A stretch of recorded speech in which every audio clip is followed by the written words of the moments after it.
Please দর্শকবৃন্দ, ভিডিওটি উপরে ধাক্কা দিবেন না, আমার কথাগুলো শুনে যান, যা শুনলে আপনার জীবন হয়তো বদলে দিতে পারে।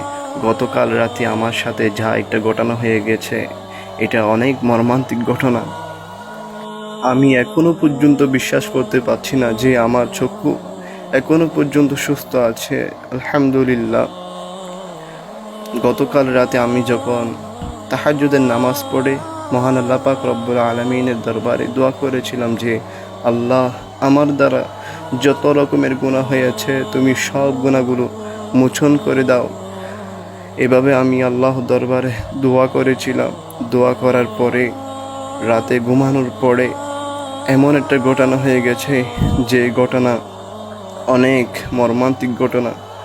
তো তাহলে শুনুন কি ঘটনা হয়েছে। আমি স্বপ্নের মধ্যে কি দেখেছি তাহলে এখন শুনুন। যে আমি রাতে ঘুমানোর পরে, তাহাজ্জুদের নামাজ পড়ে ঘুমানোর পরে আমি একটা স্বপ্নের মধ্যে দেখেছি যে আমি যখন খেলা করতে গিয়েছি, খেলা করার জন্য যখন আমি গিয়েছি, সেখানে আমার চোখের মধ্যে একটা বল এমনভাবে আঘাত করলো, এমনভাবে আমার চোখের উপর পড়লো যে আমার চোখটা ফুলে কত বড় হয়ে গেছে। এরপরে সকাল যখন আমার ঘুম ভাঙার পরে আমি এই চক্ষুটা দেখলাম, হাত দিয়ে ধরে দেখলাম আমার চক্ষুটা সুস্থ আছে, আলহামদুলিল্লাহ। কেমন ঘটনা হয়েছে আমার, দেখুন। আমার হয়তো বা আমার একটা গুনাহের কারণে আল্লাহ পাক রব্বুল আলামিন আমাকে এমন একটা ঘটনা আমি আমার স্বপ্নের মধ্যে দেখেছি।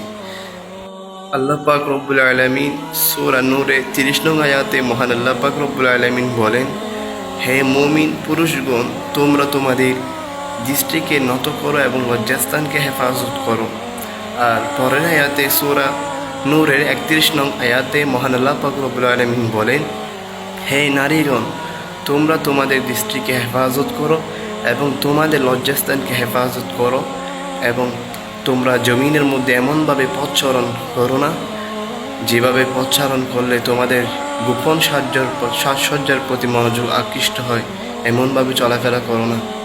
যে আমি একটা গুনাহের মধ্যে লিপ্ত ছিলাম। সেই গুনাহটা হচ্ছে যে আমি রোডে ঘাটে হাঁটলে বেপরদা নারীর দিকে আমার এই দৃষ্টি চলে যায়। অনেক চেষ্টা করি, কিন্তু তারপরেও কেমন জানি ওই গুনাহের মধ্যে আমি লিপ্ত হয়ে যায়। আল্লাহ পাক রব্বুল আলামিনের দরবারে অনেক দোয়া করেছি, কিন্তু কেমন জানি আজকে দোয়া করলে কালকে আবার এই জঘন্যতম গুনাহের মধ্যে লিপ্ত হয়ে যায়। এরপরে আবার দোয়া করলে আবার এই গুনাহের মধ্যে লিপ্ত হয়ে যায়। তো এভাবে করতে করতে প্রায় অনেক দিন চলে গেছে। কিন্তু গতকাল আমি এই স্বপ্নটা আল্লাহ পাক রব্বুল আলামিন দরবার থেকে হয়তো আমি এই স্বপ্নটা দেখেছি। এই স্বপ্ন থেকে আসলে আমার থেকে এবং আপনাদের থেকে শিক্ষা নেওয়া উচিত যে আমরা এখনো পর্যন্ত রোডে ঘাটে চললে, বেপরদা নারীকে দেখলে আমরা আমাদের চক্ষু দিয়ে হারামভাবে দেখে অন্তরের ভিতর কামনা বাসনা করি, নিজের নফসকে আমরা শয়তানের দিকে ধাবিত করে ফেলি। দেখুন, আমরা এই জঘন্যতম পাপ কাজের মধ্যে আমরা যারা লিপ্ত আছি, আমরা অবশ্যই এই জঘন্যতম পাপ কাজ থেকে বেঁচে থাকবো ইনশাল্লাহ। এবং মহান আল্লাহ পাক রব্বুল আলামিনের দরবারে বেশি বেশি করে দোয়া করব, যেন আল্লাহ আমরা এই জঘন্যতম পাপ কাজ থেকে বেঁচে থাকি, যে আল্লাহ যেন আমাদের সমস্ত জীবনের গুণাগুলো মোচন করে দেন। দেখুন, আমার এই কথাগুলো চাইলে আমি আমার ভিতরে রাখতে পারতাম, কিন্তু আপনাদেরকে বলার একটি মাত্র কারণ, সেটি হচ্ছে যে আমার এই ঘটনা থেকে আমি না, শুধু কোটি কোটি মানুষ এই ঘটনা থেকে শিক্ষা গ্রহণ করে, সেটাই হচ্ছে আমার উদ্দেশ্য।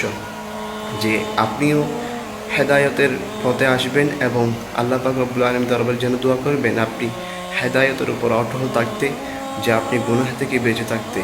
ইনশাআল্লাহ আপনার জীবন হয়তো অনেক বেশি বদলে দিতে পারে। আর ভিডিওটি বেশি বেশি করে শেয়ার করে দিবেন, যে সবার মাঝে ছড়িয়ে দিবেন, যেন তারাও আমার ভিডিওটি দেখে শিক্ষা গ্রহণ করে। তাহলে আমার এই কথাগুলো যে আপনাদেরকে বলেছি, এটা সার্থক হবে, না হলে সার্থক হবে না। তো আসসালামু আলাইকুম ওয়া রাহমাতুল্লাহি ওয়া বারাকাতুহু।